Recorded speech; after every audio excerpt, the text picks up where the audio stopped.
மாநில சுயாட்சி வேண்டும், ஒன்றியத்தில் கூட்டாட்சி மலர வேண்டும்.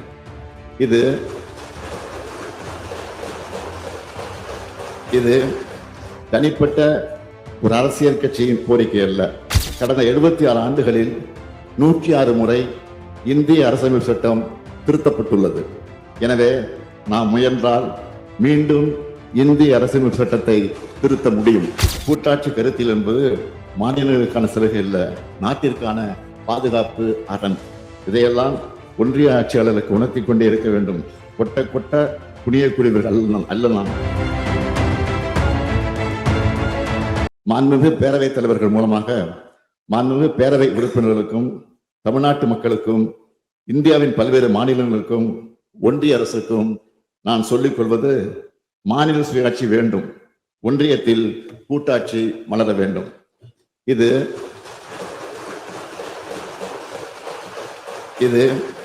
தனிப்பட்ட ஒரு அரசியல் கட்சியின் கோரிக்கை அல்ல, இந்திய நாட்டு மக்களின் வாழ்வியலுக்கும் வளர்ச்சிக்கும் முக்கியமான கோரிக்கை. கூட்டாட்சி என்பது வாழ்வியல் உணர்வு. பன்முகத்தன்மை கொண்ட இந்தியாவுக்கு கூட்டாட்சி தான் அடிப்படை. இதைத்தான் அந்த அறிக்கையும் நிறுவுகிறது.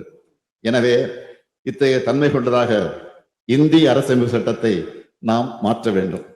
1994 SR பொம்மை வழக்கில் உச்சநீதிமன்றம் வழங்கிய தீர்ப்பில் கூட்டாட்சி என்பது அரசமைப்பு சட்டத்தின் அடிப்படை கட்டமைப்பின் ஒரு பகுதி என்று சொல்லப்பட்டுள்ளது. அத்தகைய கூட்டாட்சி கோட்பாட்டை அரசமைப்பு சட்டத்தின் பண்பாடாக சேர்க்க வேண்டும். அதற்கு அரசமைப்பு சட்ட திருத்தமும் சீர்திருத்தமும் தேவை. கடந்த 76 ஆண்டுகளில் 106 முறை இந்திய அரசமைப்பு சட்டம் திருத்தப்பட்டுள்ளது. எனவே நாம் முயன்றால் மீண்டும் இந்திய அரசமைப்பு சட்டத்தை திருத்த முடியும். இந்தியாவை முதிர்ச்சி அடைந்த கூட்டாட்சி நாடாக மாற்றுவதற்கான முயற்சிகளை நாம் தொடங்கியாக வேண்டும். அதிகாரமும் வாய்ப்புகளும் ஒரே இடத்தில் குவிந்திருக்க கூடாது. அவை பரவலாக்கப்பட வேண்டும். அதற்கான சட்டபூர்வமான வழிகளை இந்த அறிக்கை நமக்கு வழங்கி இருக்கிறது. கூட்டாட்சி தன்மை கொண்டதாக இந்திய அரசியலமைப்பு சட்டத்தை மாற்றுவது இந்திய ஒன்றியத்தை பலவீனப்படுத்தாது என்று இந்த அறிக்கை கூறுகிறது. அனைத்து அதிகாரங்களையும் ஒன்றிய பாஜக அரசு கபலீகரம் செய்யும் சூழலில் ஆளுநர்கள் மூலமாக மாநில அரசுகள் செயல்படாமல் தடுக்கும் நிலையில் இந்தி திணிப்பின் மூலமாக, நிதி நெருக்கடிகளின் மூலமாக, தொகுதி மறுவரை என்ற சதியால், GSTயால் தமிழ்நாடு அனுபவித்து வரும் நெருக்கடிகளில் இருந்து மீள ஒரே மருந்து மாநில சுயாட்சி தான்.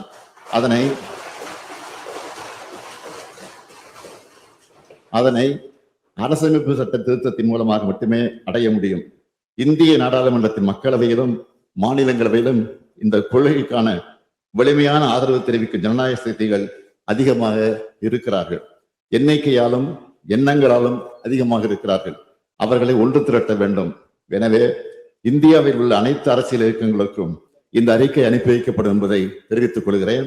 ஒன்றிய அரசும் மாநிலங்களும் போட்டியாளர்கள் அல்ல, இருவரும் பொதுவான ஒரு அமைப்பின் பங்குதாரர்கள். மாநிலங்கள் வளர்ந்தால்தான் ஒட்டுமொத்த இந்தியாவும் வளர முடியும் என்பதை ஒன்றிய அரசுக்கு உணர்த்துவோம். இப்படிப்பட்ட பின்னணியில் தான் நமது குடியரசின் அரசமைப்பு சட்டத்தின் உயிர்ப்பை தீர்மானிக்கும் முக்கியமான தருணத்தில் நாம் நிற்கிறோம்.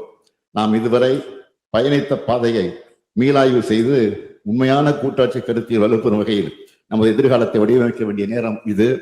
இதற்கு சட்டப்பூர்வ வழிமுறையில் ஆராய்ந்து முதற்கட்ட அறிக்கையை வழங்கிய மாண்புமை உச்சநீதிமன்ற மேலாள் நீதியரசர் திருமிகு சூரியன் ஜோசப், ஓய்வு பெற்ற IAS அதிகாரி திருமிகு அசோக் வர்தன் ஷெட்டி, பேராசிரியர் மு. நாகநந்தன் ஆகியோருக்கு எனது மனமார்ந்த நன்றியை தெரிவித்துக் கொள்கிறேன். இந்த அறிக்கையை தற்போது இந்த மாமண்டலத்தின் மேலான பார்வைக்கு வைக்கிறோம். இந்தியாவின் ஒற்றுமை, ஒருமைப்பாடு, பன்முகத்தன்மை, மக்களாட்சி பொறுப்புணர்வு, அரசமைப்பு சட்ட ஒழுங்குமுறை ஆகியவற்றோடு முதிர்ச்சி பெற்ற கூட்டாட்சி நாடுகளின் சிறந்த நடைமுறைகளையும் உள்ளடக்கி தாக்கல் செய்யப்பட்டுள்ள இந்த அறிக்கையை அனைவரும் திறந்த மனதோடு ஏற்று அறிவார்ந்த விவாதங்களை நடத்தி செழுமையாக படுத்த வேண்டும். ஒன்றிய மாநில உறவுகளில் சமநிலையை மீட்டெடுக்க வேண்டும். மாநிலங்கள் வலுவாக இருந்தால்தான் ஒன்றிய அரசு வலுவாக இருக்கும். மாநிலங்களால் தான் நாட்டு வளர்ச்சியும் பெருமையும் வளர்ச்சியும் அடையும். கூட்டாட்சி கருத்தில் என்பது மாநிலங்களுக்கான சலுகை அல்ல, நாட்டிற்கான பாதுகாப்பு அரண். இதையெல்லாம் ஒன்றிய ஆட்சியாளருக்கு உணர்த்தி கொண்டே இருக்க வேண்டும். கொட்ட கொட்ட குனியக்கூடியவர்கள் அல்ல நாம். பேரறிஞர் பெருந்தை அண்ணாவின் உயிருக்கு உயிர் கொடுப்போம். தலைவர் கலைஞரின் 50 முழக்கத்தை நிறைவேற்றி காட்டுவோம். நாம் தான் இதை செய்ய வேண்டும். நம்மை விட்டால் இதை செய்ய யாரும் இல்லை.